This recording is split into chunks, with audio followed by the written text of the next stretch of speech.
రాష్ట్ర వ్యాప్తంగా కురుస్తున్న వర్షాలపై ముఖ్యమంత్రి సమీక్షించారు.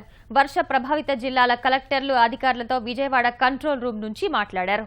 అనుక్షణం అప్రమత్తంగా వ్యవహరించాలని ఆదేశించారు. ప్రాణ నష్టం నివారించాలని, ఆస్తి నష్టాన్ని తగ్గించాలని నిర్దేశించారు.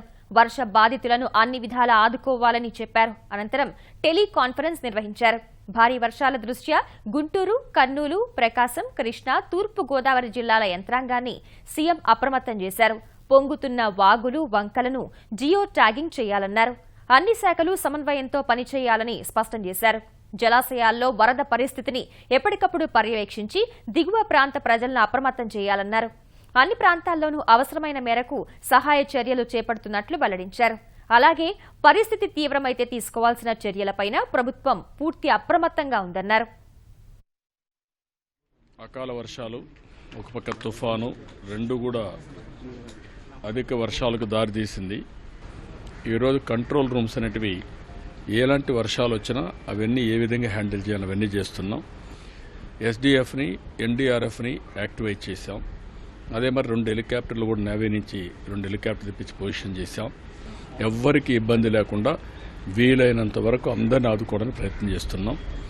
ఒక పక్క అందరినీ కాపాడడం, ప్రాణ నష్టం లేకుండా చూడడం, ఆ తర్వాత ఆస్తి నష్టం లేకుండా చూడడం.